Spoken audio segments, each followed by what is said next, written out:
Sous un soleil brûlant, Mathieu rentrait de l'école, le cœur lourd. Il avait perdu l'argent de ses frais de scolarité, soigneusement rongé dans sa poche. Comment cela avait-il pu arriver? Il l'ignorait. Les larmes coulaient sur ses joues, incontrôlables, tandis qu'il marchait, tête baissée. Les passants le regardaient, intrigués par ce garçon en pleurs, mais aucun ne s'arrêtait. Personne, sauf une femme. Assise dans son petit étal au bord de la route, Madame Patricia vendait des tomates et des piments. Elle leva les yeux et aperçut Mathieu, ses sanglots déchirant l'air. Son cœur se serra. Sans hésiter, elle se leva. « Mon petit, pourquoi pleures-tu ainsi ?» exigea-t-elle d'une voix douce. Mathieu essuya son visage avec le dos de sa main, reniflant. « Maman, j'ai perdu l'argent de mes frais de scolarité. Je l'ai cherché partout, mais je ne le trouve pas. » Madame Patricia s'approcha. « Calme-toi, mon fils. Raconte-moi ce qui s'est passé. Au fait, je m'appelle Madame Patricia. » Entre deux sanglots, Mathieu explique. « Je vis avec mon père et ma belle-mère. Mon père a perdu son emploi il y a quelques mois. Ma belle-mère répond à nos besoins. Elle m'a donné cet argent pour payer mes frais de scolarité aujourd'hui. Elle m'a dit de ne pas rentrer sans le reçu de l'école. Sinon, elle me battra et peut-être même chassera mon père de la maison. » Le cœur de Patricia se brise. Elle n'avait pas grand-chose. Veuve et pauvre, elle survivait grâce à la vente de ses tomates. Ce qu'elle avait gagné ce jour-là était tout ce qui lui restait. Mais en voyant le désespoir dans les yeux de Mathieu, elle ne réfléchit pas longtemps. « Combien coûtent vos frais de scolarité ?» demanda-t-elle doucement. « 5000 Nera » a répondu Mathieu, la voix tremblante. Patricia fouilla dans une vieille boîte en fer sous son étal et en sortit un petit paquet de billets. C'était tout ce qu'elle avait. Lentement, elle le plaça dans la main de Mathieu. « Tiens, prends ça. Va payer tes frais de scolarité, » dit-elle avec un faible sourire. Les yeux de Mathieu s'écarquillèrent. « Maman, es-tu sûre ?»« Oui, mon petit, » répondit-elle en hochant la tête. « C'est tout ce que j'ai, mais ce n'est pas grave. Sois sérieux à l'école. Ne fréquente pas de mauvais amis. Un jour, tu deviendras quelqu'un d'important. » Mathieu serra l'argent contre lui, essuyant ses larmes. « Merci, maman. Je vous promets de vous rendre fièrement. Quand je serai riche, je ne vous oublierai jamais. Je vous retrouverai et je vous aiderai. » Patricia sourit. « Assure-toi de ne pas oublier mon nom. »« Je ne l'oublierai pas, assure Mathieu. » Elle posa doucement sa main sur sa tête et murmura une prière. Puis elle retourna à son étal, sans nourriture pour elle-même, mais avec la paix dans son cœur. Mathieu courait vers l'école avant que les portes ne ferment. En se retournant, il murmura « Que Dieu bénisse cette femme !» De retour chez lui, Mathieu semblait épuisé mais apaisé. Il avait payé ses frais de scolarité et tenait le reçu dans sa poche. Son père, assis sur un banc, l'air inquiet comme toujours, l'accueillit. « Mathieu, as-tu payé tes frais ?» Mathieu hocha la tête. « Oui, papa. » Son père se leva, soulagé. « Bien, c'est un problème de moi.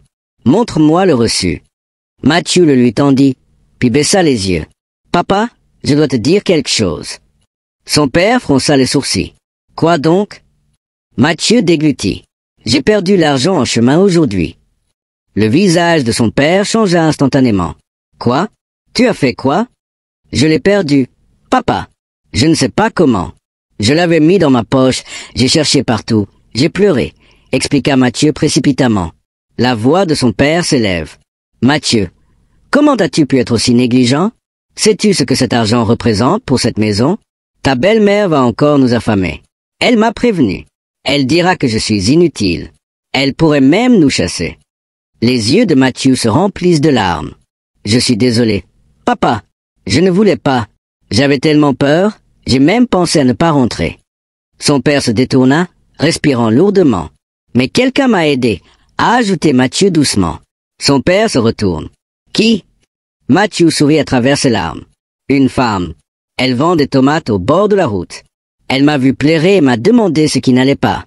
Je lui ai tout raconté. Elle m'a donné 5000 Nera.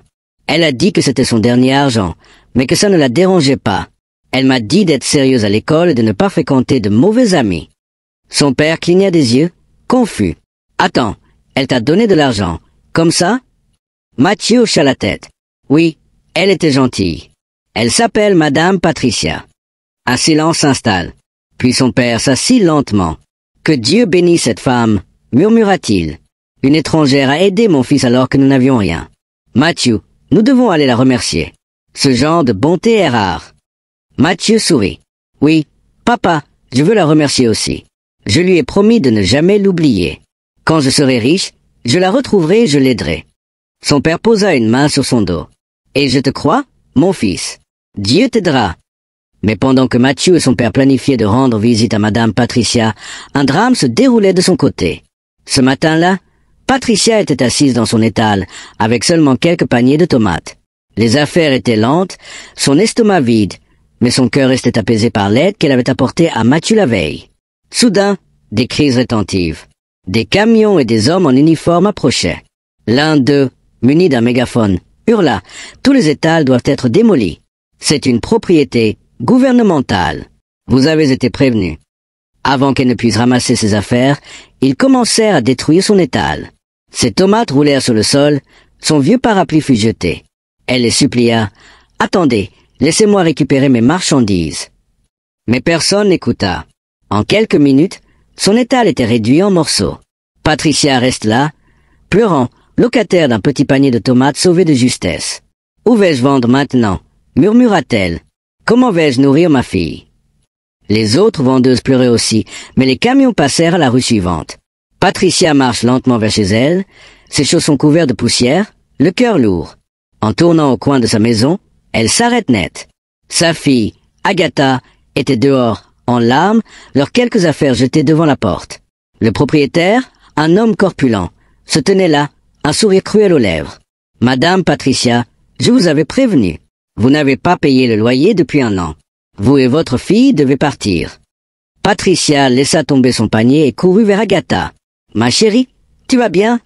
Agatha hocha la tête, essuyant ses larmes. « Maman, ils ont tout jeté dehors. J'ai fourni, mais ils n'ont pas écouté. » Patricia se tourne vers le propriétaire. « S'il vous plaît, donnez-moi un peu de temps. J'ai perdu mon étal aujourd'hui. Je ne sais même pas où aller. » Mais l'homme tourne les serres. « J'ai de nouveaux locataires. Je ne fais pas la charité. Dormez dans la rue si vous voulez. » Il rentre et ferme la porte. Aidera. Patricia et Agatha s'assirent près de leur sac. Le soleil se couchait. Les passants regardaient. Certains murmuraient, mais personne n'aidait. Patricia serra sa fille contre elle. « Je suis désolée, ma chérie, » dit-elle, la voix tremblante. « J'ai essayé. » Agatha pose sa tête sur l'épaule de sa mère. « Je sais, maman, tu es la meilleure mère du monde. Dieu nous aidera. » Patricia leva les yeux au ciel et murmura. « Seigneur, je ne regrette pas d'avoir aidé ces garçons. Si c'était à refaire, je donnerais encore mon dernier argent. J'ai juste besoin d'un miracle maintenant. » Cette nuit-là, elles dorment dehors, sur le sol froid, près de leur sac. Pas de nourriture, pas de toit, pas de lumière. Mais Patricia gardait la foi. Le lendemain matin, Patricia se tourne vers Agatha. « Ma fille, nous ne pouvons pas rester ainsi. Allons dans la ville voisine. Mon amie, Sorneka, Ivy, peut-être pourra-t-elle nous aider. » Agatha hocha la tête. Avec le peu d'argent qu'il y restait, Patricia acheta 2 billets de bus. Le trajet fut long et silencieux.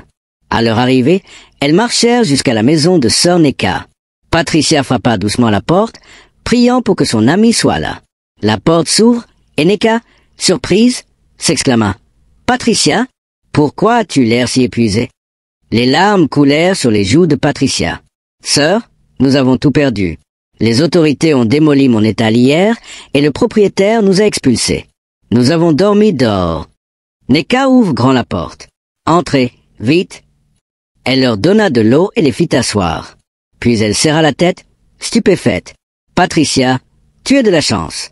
Mon mari et moi déménageons ce week-end. J'allais rendre la clé au propriétaire pour récupérer notre loyer d'1 an. » Patricia fronce les sourcils. « Que veux-tu dire ?»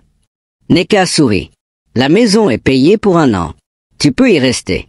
Je dirai au propriétaire de changer le nom sur le bail. Tu n'as rien à payer pour l'instant. » Patricia porte les mains à sa bouche. « Sœur Neka, tu me donnes ta maison, comme ça ?»« Oui, Patricia. Tu es mon amie et tu as besoin d'aide. Dieu t'a envoyé au bon moment. » Patricia tomba à genoux, pleurante. « Merci, merci. Dieu te bénira, sœur. » Neka a ajouté. « Attends, ce n'est pas tout. J'ai un peu d'argent économisé pour les urgences. Tu peux l'utiliser pour relancer ton commerce de tomates et payer les frais de scolarité d'Agatha. Patricia pleura de plus belle, locataire les mains de son amie. Tu ne sais pas ce que tu as fait pour moi. Hier, je n'avais rien. Aujourd'hui, j'ai un toit et un nouveau départ. Dieu te bénira. Sœur Neka. Agatha sourit pour la première fois depuis des jours. Merci, tante. Je travaillerai dur et je vous rendrai fièrement. Quelques jours après leur installation dans la maison de Sœur Neka, Patricia et Agatha reprirent l'espoir. Avec l'argent offert par Neka, Patricia achète de nouvelles tomates et recommande à vendre au bord de la route. Agatha, quant à elle, aidait sa mère tout en cherchant un emploi. Elle avait terminé ses études universitaires un plus tôt, mais malgré des dizaines de candidatures et d'entretiens, rien n'avait abouti. Chaque matin, elle enfilait un vieux tablier, s'asseyait à côté de sa mère et criait « Tomates fraîches ici !» Achetez vos tomates savoureuses. Certains jours, elle vendait assez pour manger. D'autres, elle rentrait avec des larmes et des tomates vendues. Un soir, alors que le soleil se couchait, Patricia s'assit et soupira. « Agatha, te souviens-tu du petit garçon que j'ai aidé il y a des années ?» Agathe sourit. « Oui, maman, tu m'as raconté cette histoire 1000 fois. » Patricia hocha la tête, les yeux perdus dans le lointain. « Je me demande où il est maintenant. J'espère qu'il va bien. » Pendant ce temps, à des kilomètres de là, Matthew n'avait pas oublié sa promesse. Chaque année, à la même date, il s'asseyait dans son bureau et repensait à Madame Patricia, la femme qui lui avait donné ses derniers 5000 Nera. Après la chance incroyable de son père, qui avait gagné 100 millions de Nera à la loterie, leur vie avait changé. Ils avaient acheté une grande maison, lancé une entreprise prospère, et Matthew avait saisi cette opportunité. Il avait étudié le commerce à l'université, fondé sa propre entreprise, et en quelques années, il était devenu l'un des jeunes entrepreneurs les plus prometteurs du pays. Mais malgré sa richesse et son succès, il n'avait jamais arrêté de chercher Madame Patricia. Malheureusement, après la démolition des étals, personne ne savait où elle était partie. Un samedi matin lumineux, Patricia était au marché pour acheter des tomates, laissant Agatha surveiller leur petit étal. Assise sous un soleil brûlant, Agatha s'éventait avec un morceau de carton, accompagnant les clients.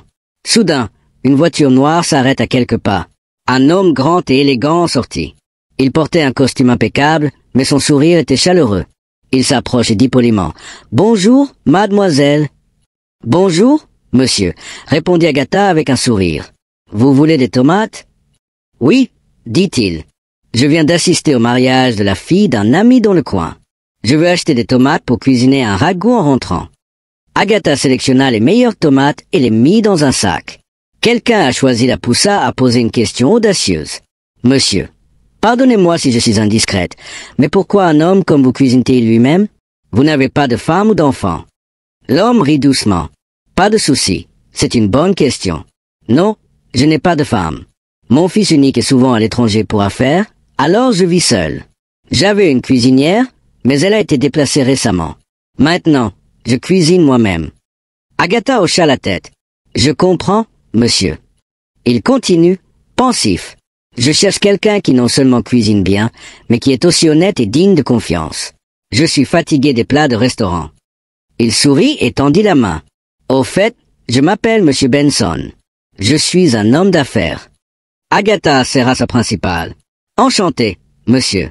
Je m'appelle Agatha. » Monsieur Benson la regarda attentivement. « Que faites-vous à vendre des tomates ici? Vous semblez avoir plus d'éducation que ça. » Agatha sourit timidement. « Oui, monsieur. J'ai obtenu mon diplôme universitaire l'année dernière, mais je n'ai pas trouvé d'emploi. Alors, j'aide ma mère à vendre des tomates pour nous soutenir. » Monsieur Benson haussa les sourcils. « Et si je vous offre un travail? » Agathe sursauta. « Un travail, monsieur? »« Oui, » dit-il en hochant la tête. « J'aime votre énergie. Vous parlez bien, vous semblez respectueux. Venez travailler pour moi comme cuisinière. Je vous paierai bien, si vous cuisinez vraiment bien. » Agatha n'en croyait pas ses oreilles. « Vous êtes sérieux, monsieur? »« Très sérieux, » répondit-il en souriant. « J'ai cherché quelqu'un comme vous. » Le visage d'Agatha s'illumina. « Bien sûr, mais elle ajouta, dit monsieur Benson. Le seul problème, il lui donne son numéro. C'est que nous ne vivons pas dans la même demain ville. Pour me donner votre décision. » Monsieur Benson balaya l'objection. Si vous n'êtes pas intéressé, ce n'est pas un problème. Vous pouvez Agatha prend le numéro, j'ai assez de place. Vous Merci, aurez votre propre monsieur. chambre et pourrez rendre Il visite prend à ses votre tomates mère et 2 partit. fois par mois. Agatha reste Agatha figée, a senti son puis cœur s'assit s'emballer. lentement, Les un yeux emploi, pleins de larmes un d'espoir. logement, un bon maman, salaire, peut-être tout que semblait notre trop beau histoire pour va être enfin vrai. changer. Merci, Murmura-t-elle. monsieur. Ce Je soir-là, suis tellement quand Patricia reconnaissante. rentra du marché, Mais je dois d'abord elle trouva parler à ma Agatha mère et souriante. obtenir sa bénédiction. Agatha, pourquoi ris-tu comme si tu avais gagné à la loterie? Demanda-t-elle. Agatha se leva d'un lien. Maman, j'ai une bonne nouvelle. Un homme est venu à l'étal aujourd'hui. Il s'appelle Monsieur Benson. C'est un homme d'affaires. Il m'a offert un travail comme cuisinière chez lui. Il vit dans la ville voisine et il dit que je peux vivre dans sa maison avec ma propre chambre. Patricia fronce les sourcils. Un travail? Juste comme ça. En acquérir des tomates? Oui, maman. Il a dit qu'il aime mon attitude, que je parle bien et que je semble responsable. Le sourire de Patricia s'effaça. Agatha, vivre chez lui?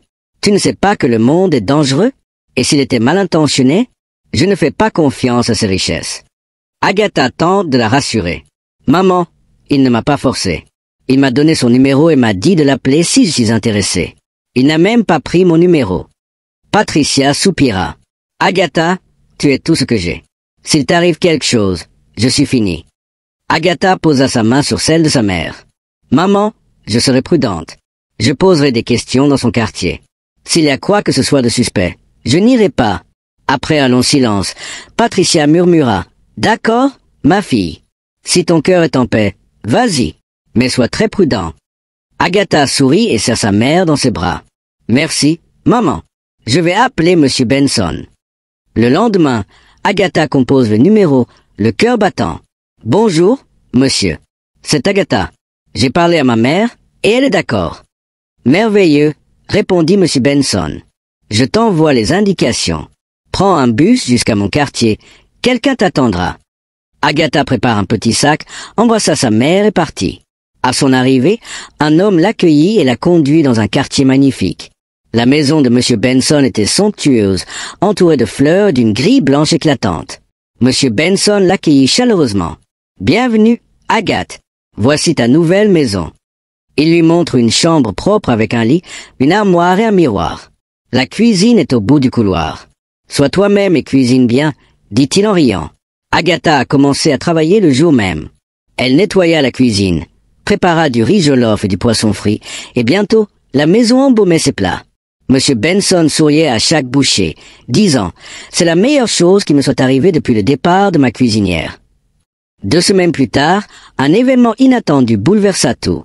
Matthew, le fils de Monsieur Benson, rentra d'un voyage à l'étranger sans prévention. Il gara sa voiture, entre dans la maison et suit l'arôme d'une soupe aiguisée jusqu'à la cuisine. Là, il vit Agatha, concentrée sur sa marmite, son visage calme et rayonnant. Il s'arrêta, puis dit « Bonjour ». Agathe revient. « Oh, bonjour, monsieur. Je suis Mathieu. Vous devez être la nouvelle cuisinière. »« Oui, monsieur. Je m'appelle Agatha. »« Enchanté, dit-il avec un sourire. Votre plat a envoyé divinement bon. » Mathieu rejoignit son père dans le salon. « Papa, pourquoi ne m'as-tu pas dit que la nouvelle cuisinière était aussi belle ?» plaisanta-t-il. Monsieur Benson pose son journal. « Mathieu, comporte-toi bien.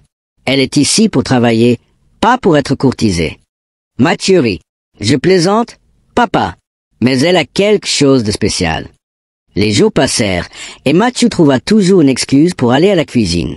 Il posait des questions inutiles comme « Le riz est prêt ?» juste après l'avoir été servi, ou demandait à Agatha de lui apprendre à faire bouillir de l'eau. Agatha riait et répondait « Monsieur, vous n'avez pas besoin d'apprendre à cuisiner. Vous m'avez déjà. »« Exactement, » disait Mathieu avec un clin d'œil. « C'est pourquoi je viens ici. » Il la faisait rire tous les jours, l'aidait à porter ses sacs du marché, et lui offrit même un tablier avec son nom brodé en lettres dorées. Mais il restait respectueux, ne franchissant jamais la ligne. Agatha a commencé à attendre ses visites matinales. Elle cuisinait avec encore plus de soin, espérant qu'il goûterait ses plats en premier. Elle se surprenait à sourire en pensant à lui. Un soir, Monsieur Benson entra dans la cuisine et trouva Agatha en train de fredonner. « Agatha, tu as l'air heureuse. » Elle rougit. « Je suis juste reconnaissante, monsieur. »« Bien, tu es une bénédiction pour cette maison, » répondit-il. Le week-end suivant, Monsieur Benson lui donne la permission de rendre visite à sa mère. Agatha emballa des provisions et un cadeau acheté avec son premier salaire, un pagne et des pantoufles pour Patricia. À son arrivée, Patricia l'enlaça. « Ma fille, tu es rayonnante. » Agatha raconta tout, puis ajouta timidement. « Maman, il y a un homme, le fils de Monsieur Benson. Il est jeune, grand, respectueux, drôle, et je crois que je tombe amoureuse de lui. » Patricia haussa une source. « Amoureuse ?» Agatha hocha la tête. « Je ne lui ai rien dit. Je ne sais pas s'il ressent la même chose. Mais il y a quelque chose en lui, la façon dont il me regarde, dont il me parle. » Patricia sourit doucement. « L'amour est une belle choisie, mais sois prudente. Ne vous précipitez pas. Je ne me précipite pas. Maman, mon cœur est juste heureux. » Patricia serra la principale. « Prie, ma fille. Si c'est de Dieu, ça arrivera. » De retour chez Monsieur Benson, Matthew ne pouvait s'empêcher de penser à Agatha. Une nuit, dans sa chambre, il murmura « Cette fille, il y a quelque chose de spécial. Je crois que je l'aime. » Le lendemain, il trouva son père dans le salon. « Papa, je suis amoureux d'Agatha. » Monsieur Benson sourit. « Je le savais. »« Tu savais ?» s'étonna Mathieu. « Bien sûr. Je vois comment tu la regardes, comme un chiot perdu. » Mathieu rit, puis ajouta sérieusement. « Papa, je veux l'épouser, le plus tôt possible. » Monsieur Benson pose une main sur son épaule. « Tu as bien choisi. Elle est spéciale. Mais si tu l'aimes, dis-lui ce que tu ressens. » « Et si elle me rejette ?» demanda Mathieu, inquiet. « Alors, au moins, tu sauras. Mais qui sait, elle pourrait t'aimer aussi. » Le lendemain, Agatha revient de sa visite encore plus radieuse. Mathieu l'accueillit et l'emmena dans le jardin. « Agathe, je dois te parler. » Elle sent son cœur s'accélérer. « Bien sûr, Mathieu. » Sous les fleurs en pleine floraison, il prend une inspiration profonde. « Agathe, je t'aime. Depuis le premier jour où je t'ai vue dans la cuisine. Ta façon de sourire, de prendre soin des autres, tu as volé mon cœur. Je veux t'épouser. S'il vous plaît, ne dis pas non. » Agatha reste figée, puis sourit, les yeux brillants. « Mathieu, je t'aime aussi. Depuis le premier jour. Mais je ne pouvais pas le dire. C'est au garçon de parler en premier. Non ?» Mathieu éclata de rire, des larmes de joie dans les yeux. « Alors, tu m'épouseras ?»« Oui, Mathieu, je t'épouserai. » Il la serra dans ses bras, et le vent semble danser autour d'eux. Monsieur Benson, regardant par la fenêtre, murmura « C'est le destin.